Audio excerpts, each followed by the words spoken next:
అస్సలాము అలైకుం వరహ్మతుల్లాహి వబరకాతు. అనంత కరుణామయుడు, అపార కృపాశీలుడు, సర్వలోకాలకు సృష్టికర్త, పరమ పవిత్రుడు, పరిశుద్ధుడైన అల్లాహ్ యొక్క శుభనామముతో ప్రారంభం. నా ప్రియమైన హిందూ సోదరులారా, మీరెందుకు పీర్ల పండుగ చేస్తున్నారు? ఒక్కసారి మీరు ఆలోచించండి. ఈ పీర్ల పండగ యొక్క వెనక ఉన్న అస్సలు యొక్క చరిత్ర ఏమిటి? అసలు ఇమాం హసన్ హుసేన్ ఎవరు? ఫాతిమా ఎవరు? అలీ ఎవరు? ప్రవక్త ముహమ్మద్ సల్లల్లాహు అలైహి వసల్లం వారు ఎవరు? ఎప్పుడైనా మీరు ఆలోచించారా? వారి చరిత్ర గురించి మీరు ఎప్పుడైనా సరే పరిశీలన చేశారా? చదివారా? ఏమి తెలియకుండానే మీరు పీర్ల పండగ అంటే ఇది ఒక పండగ అన్నటువంటి భావనతో మీరు చేసుకుంటూ పోతున్నారే కానీ వాస్తవానికి దీని వెనకాల ఉన్న చరిత్ర గనక మీరు ఒక్కసారి పరిశీలన చేసినట్లయితే, చదివినట్లయితే గనక మీరు ఈ పీర్ల పండగ చెయ్యారు. ఈ మాట ఎందుకు చెబుతున్నామంటే సోదరులారా, మనము చాలా పల్లెలకు వెళ్లి అజ్ఞానపు ముస్లింలారా మీరెందుకు ఈ పీర్ల పండగ చేస్తున్నారు, చేయకండి అని చెప్పినప్పుడు, అయ్యో మేము మా మౌలానా గారు చెప్పినప్పటి నుంచి మేము మానేశాము, ఈ పీర్ల పండగ జోలికి మేము వెళ్ళటం లేదు, ఈ పీర్ల పండుగలో మేము పాల్గొనటం లేదు, అయితే మా ఊర్లో ఉన్నటువంటి హిందువులు మేము చేయకపోయినా వాళ్ళు చేస్తున్నారు, మేము నిలబెట్టకపోయినా వాళ్ళు నిలబెడుతున్నారు, మేము చందా రాబట్టకపోయినా వాళ్ళు రాబడుతున్నారు, వాళ్ళు మానటం లేదు అని కొందరు సమాధానం చెప్తే, మరికొందరు అంటున్నారు, అయ్యో మేం చేయడం లేదండి, మా ఊర్లో రెడ్డి గారు ఉన్నారు, ఆయన జరిపిస్తున్నారు ఇదంతా అని చెప్పేసి అంటున్నారు. కావున హిందూ సోదరులారా, ఒక్కసారి ఆత్మ పరిశీలన చేసుకొని వాస్తవాన్ని గ్రహించండి. అసలు పీర్ల పండగ వెనక ఉన్నటువంటి వాస్తవం, మొహర్రం 10వ తేదీన కర్బలా మైదానంలో ఏమి జరిగిందో మీకు గనక వాస్తవం తెలియాలంటే ఈ వీడియో కింద నేను ఇమాం హసన్ హుసేన్ రదియల్లాహు అన్హు యొక్క చరిత్ర, కర్బలా మైదానంలో జరిగినటువంటి చరిత్ర గురించి మీకు పూర్తి సమాచారం ఈ వీడియోలో ఉంది, మీరు తప్పనిసరిగా చూడండి. కావున నా ప్రియమైన హిందూ సోదరులారా, ఏదైతే రాగి, ఇత్తడి, ఆ యొక్క సిల్వర్ రేకుల పేర్లతో మీరు ఇమాం హసన్ పేరు పెట్టి, ఇమాం హుసేన్ పేరు పెట్టి, ఫాతిమా పేరు పెట్టి, అలీ పేరు పెట్టి, ఏదైతే మీరు ఆ పంజాలను నిలబెట్టి మెరవణ తీస్తూ ఆ రోజున ఊరేగింపులు చేస్తూ మీరు అగ్ని గుండాలు తొక్కుతున్నారో, వాస్తవానికి ఇది దైవ కార్యం అంత మాత్రం కాదు, ఇది శైతాను యొక్క కార్యము. వాస్తవానికి మొహర్రం 10వ తేదీన కర్బలా మైదానంలో ఇమాం హుసేన్ రదియల్లాహు అన్హు వారి యొక్క మరణం ఎంత భయానకంగా జరిగిందో, ఎంత భయంకరంగా జరిగిందో మీకే గనక తెలిస్తే మీరు బాధపడతారు, మీరు ఈ సంబరాలు జరుపుకోరు. అలాగని చెప్పి ఆయన మరణాన్ని గుర్తు చేసుకుంటూ ఏడవటము, దుఃఖించడము, శోకాలు తీయడం కూడా ఇస్లాంలో నిషేధమే. కావున నా ప్రియమైన హిందూ సోదరులారా, మీకు సంబంధం లేనటువంటి దాన్ని మీరెందుకు చేస్తున్నారు? ఖురాన్ హదీసు జ్ఞానం లేని, ఖురాన్ హదీసుల పట్ల అవగాహన లేని మూర్ఖత్వపు ముస్లిములు చాలా మంది ఈ పీర్ల పండుగను చేస్తూ ఉంటారు. వారికి ఇస్లాం ధర్మ అవగాహన లేని కారణం చేత అలాంటి పనులు చేస్తున్నారు. మరి మీరెందుకు చేస్తున్నారు? మీకు సంబంధం లేదు కదా ఇది. కావున సోదరులారా, ఈ పీర్ల పండగ వెనక ఉన్నటువంటి వాస్తవాన్ని మీరు గ్రహించాలి.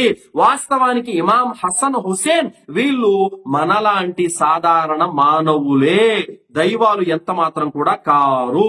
ఈ వాస్తవాన్ని మీరు గ్రహించండి. ప్రవక్త ముహమ్మద్ రసూలుల్లాహ్ సల్లల్లాహు అలైహి వసల్లం వారు ప్రియ పుత్రిక అయినటువంటి ఫాతిమా రదియల్లాహు అన్హా మరియు అలీ రదియల్లాహు అన్హు వారికి పుట్టినటువంటి సంతానమే ఇమాం హసన్ హుసేన్ రదియల్లాహు అన్హు వారు. వీళ్ళు ధర్మ పోరాటంలో వీళ్ళు షహీద్ అంటే వీరమరణం అయిపోయారు. అంతేకాని వీరు దైవాలు ఎంత మాత్రం కాదు. వీళ్ళని, మనల్ని, ఈ భూమి ఆకాశాలని, ఈ సమస్తాన్ని పుట్టించినటువంటి అండపిండ బ్రహ్మాండాన్ని సృష్టించిన దేవుడు ఒకడున్నాడు, ఆయనే అల్లాహ్.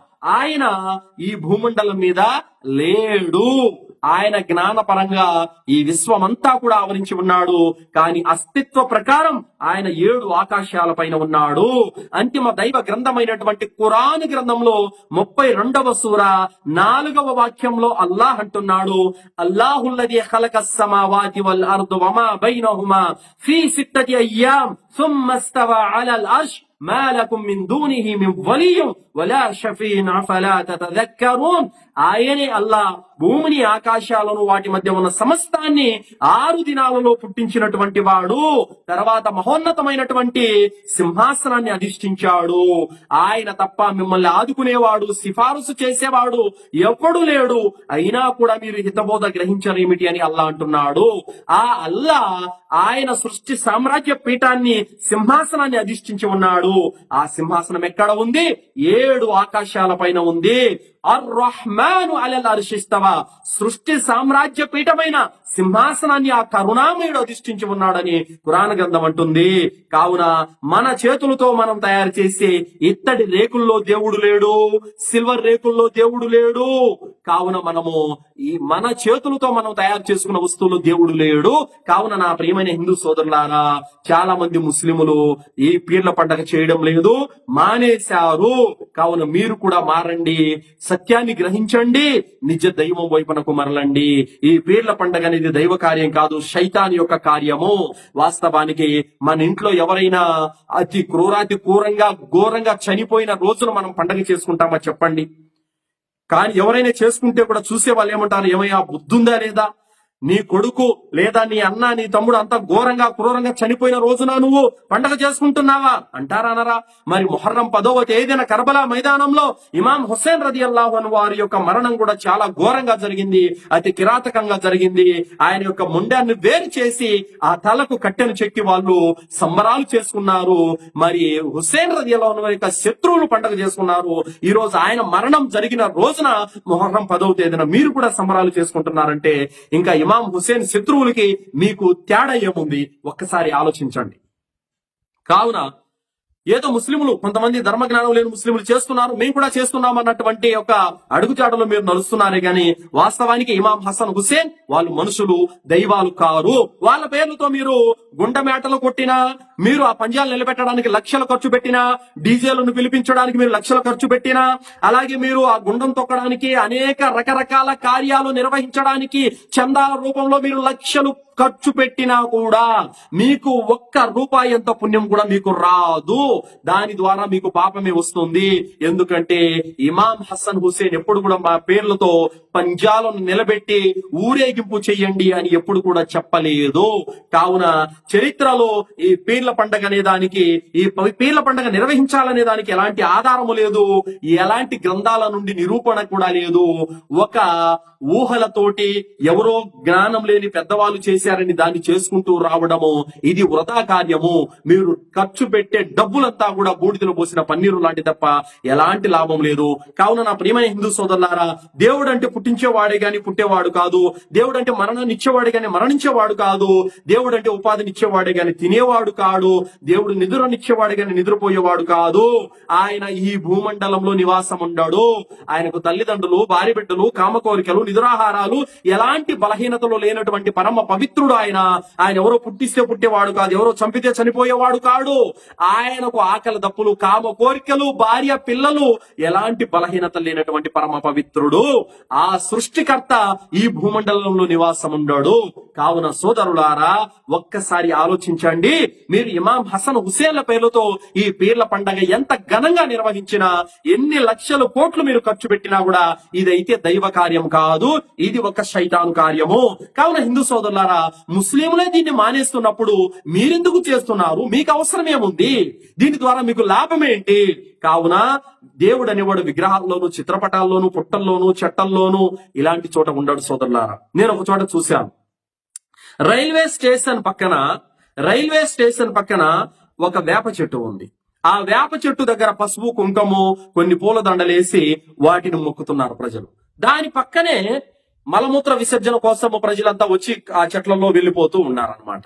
అంటే దేవుడు అంత నీచ నికృష్టమైన ఆ యొక్క మలినం కలిగిన ఆ ప్లేస్ దగ్గర ఉంటాడా చెప్పండి?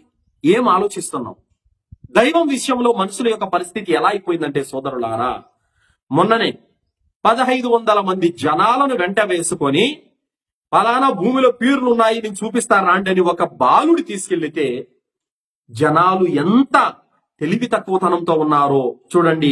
ఆ పిల్లోడిని నమ్మి వీళ్ళు 1500 మంది వెళ్లి అతను వెంట వెళ్లారు.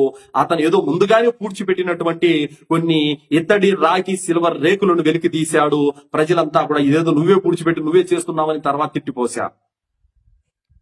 ఒకడు భోలే బాబా అంట, అతను దేవుడునని ప్రకటించుకుంటే అతని దగ్గరికి లక్షలాది మంది జనాలు వెళ్లి 120 మంది ప్రజలు ఆ తొక్కిసలాటలో చనిపోయారు. స్త్రీల మీద రేప్ కేసు కారణంగా జైలుకి వెళ్ళిచ్చినటువంటి ఒక నీచుడు ఎలా దేవుడైతాడు సోదరులారా? ఏంటి? ఒక జంతువు మరో జంతువును మొక్కదు, ఒక పక్షి మరో పక్షిని మొక్కదు. కానీ మనం మాత్రం జ్ఞానం ఉండి కూడా, బుద్ధి వివేకాలు ఉండి కూడా సాటి మనిషిని దేవుడిగా ఎలా నమ్ముతాం? అనంతపురం డిస్టిక్ లో ఒక బాబా ఉండేవాడు. ఆయన పేరెందుకు అవసరం లేదు. అనంతపురం డిస్టిక్ లో ఒక బాబా ఉండేవాడు. దేవుణ్ణి ప్రకటించుకున్నాడు. మరి ఆరోగ్యం బాగలేక కొన్ని నెలల పాటు మంచాన ఉండి జబ్బు బారిన పడి అనేక కష్టాలు పడి ప్రాణం పోయింది, చనిపోయాడు. దేవుడికి ఎక్కడైనా చావు వచ్చుద్దా? దేవుడు ఎక్కడైనా చనిపోతాడా? దేవునికి ఎక్కడైనా సరే రోగం వచ్చుద్దా? దేవుని ఇంకొకరు కాపాడటానికి డాక్టర్లు అవసరమా? ఆలోచించండి సోదరులారా. దేవుడు అంటే పుట్టేవాడు కాదు, మనలాంటి మనిషి కాదు. పెళ్లి చేసుకుని భార్యతో సంసారం చేసి బిడ్డలను కానీ కష్టాలు, బాధలు, రోగాలు, జబ్బులు రావడానికి మనం లాంటి మనిషి కాదు ఆయన. అలాగే సోదరులారా, రోడ్డు మీద మతి స్థిమితం లేనటువంటి ఒక పిచ్చి పట్టిన మహిళకు పాద నమస్కారాలు చేస్తున్నారు, పొల్లు దండాలు పెడుతున్నారు. ఆమె పాదాలు తాకడానికి జనాలు ఉబిళ్ళూరుతున్నారు. మతి స్థిమితం లేని మహిళ ఏం తింటుందో తెలియడం లేదు. ఆమె బట్టలు కూడా సరిగా వేసుకోవడం లేదు. ఎవరిని మొక్కాలి, ఎవరిని మొక్కుతున్నారు? కొందరు తమ చేతులతో తాము తయారు చేసుకున్న శిలలను మొక్కేవారు కొందరు, తమ చేతులతో తాము గీసుకున్నటువంటి చిత్రపటాలను మొక్కేవాళ్ళు కొందరు, కాటేసే పామును మొక్కేవాళ్ళు కొందరు, గడ్డి వేసే జంతువును మొక్కేవాళ్ళు కొందరు. సోదరులారా, దేవుడు అనేవాడు చెట్లల్లోనూ, పుట్లల్లోనూ, జంతువుల్లోనూ, పాముల్లోనూ, చిత్రపటాల్లోనూ, విగ్రహాల్లోనూ ఎందుకుంటాడండి? ఆయనకు అవసరమేమండి? ఆయన ఆకాశాలపైన ఉన్నటువంటి స్థానం చాలా గౌరవప్రదమైనది. ఆయన ఆకాశాలపైన మహోన్నతమైనటువంటి వైభవోపేతమైనటువంటి సింహాసనాన్ని అధిష్ఠించి ఉన్నాడు. అంత గౌరవమైనటువంటి, అంత మహామహిమాన్వితమైనటువంటి స్థానాన్ని వదిలిపెట్టి వచ్చి మురికి గుంటల పక్కన, రైల్వే స్టేషన్ల పక్కన, చీమలు పెట్టిన పుట్టల్లోనూ, గట్టి మేసే జంతువులోనూ, కాటేసే పాములోనూ ఆయన ఎందుకుంటాడండి? దేనికి? అవసరమేముంది ఆయనకి? అంత బలహీనమైనటువంటి, అంత అపరిశుద్ధమైనటువంటి ప్రదేశాల్లోకి వచ్చి ఆయన కొలువవలసినటువంటి అవసరమేముంది? లేదు. ఇది వాస్తవం కాదు. ఎందెందు చూసిన అందందే గలడు అన్నటువంటి మాట ఏదైతే ఉందో ఎక్కడుంది? అంటే దేవుడు దేంట్లో చూస్తే దాంట్లో నేను ఉండిపోతానని మీకు ఏమైనా సాక్ష్యం ఇచ్చాడా? మీరు ఫలానా విగ్రహాన్ని మొక్కండి, అందులోకి నేను వచ్చి ఉంటాను, దాన్ని మొక్కితే నన్ను మొక్కినట్టే. ఏ గ్రంథాల్లో ఉందో చూపండి ఒకసారి. ఆధారం ఎక్కడా లేదు. ఫలానా ఆవును మొక్కితే నన్ను మొక్కినట్టే ఆయన ఎప్పుడైనా చెప్పాడా? ఫలానా పామును మొక్కితే నన్ను మొక్కినట్టే ఆయన ఎప్పుడైనా చెప్పాడా? పలానా చెట్టును మొక్కితే నేను మొక్కినట్టని ఎక్కడని చెప్పాను? లేదు. ఇవన్నీ కూడా ఏంటంటే ఎవరో పిచ్చిపట్టినటువంటి కొందరు వ్యక్తులు, రాత్రి నేను కళ చూశాను, పలానా గుట్ట మీద దేవుడు నాకు గుడి కట్టండి అన్న కల్లో కనిపించేపాడంటే వెంటనే లక్షలు ఖర్చు పెట్టి కట్టేస్తారు. పలానా రైల్వే స్టేషన్ పక్కన ఉన్న యాప చెట్టు దగ్గర దేవుడు కొలువై ఉన్నాడు, నా కల్లో కనిపించాడు, వెంటనే ఇంకా పూజలు అక్కడి నుంచి. ఆలోచించాలి. దేవుడు అనేవాడు ఈ విధంగా ఎందుకుంటాడు? రైల్వే స్టేషన్ల పక్కన, పుట్ల పక్కన, బస్టాండ్ల పక్కన, మురిక్కాల పక్కన ఎందుకుంటాడండి? మనిషి ప్రతి విషయంలోనూ జాగ్రత్త పడుతున్నాడు, మోసపోడు. కానీ ఒక్క దైవం విషయంలో మాత్రము పచ్చిగా మోసపోతున్నాడు. బాబాలను దేవుడు అంటున్నాడు, పిచ్చిపట్టిన వాళ్ళని దేవుడు అంటున్నాడు, వస్తువులను దేవుడు అంటున్నాడు, సమాధులను దేవుడు అంటున్నాడు. నిజ సృష్టికర్తను మాత్రం దైవంగా భావించడం లేదు. కావున నా ప్రేమ హిందూ సోదరులారా, జ్ఞానం లేనటువంటి ముస్లిం సోదరులారా, ఆలోచించండి. దేవుడు అనేవాడు ఎండపిండ బ్రహ్మాండాన్ని సృష్టించిన వాడు.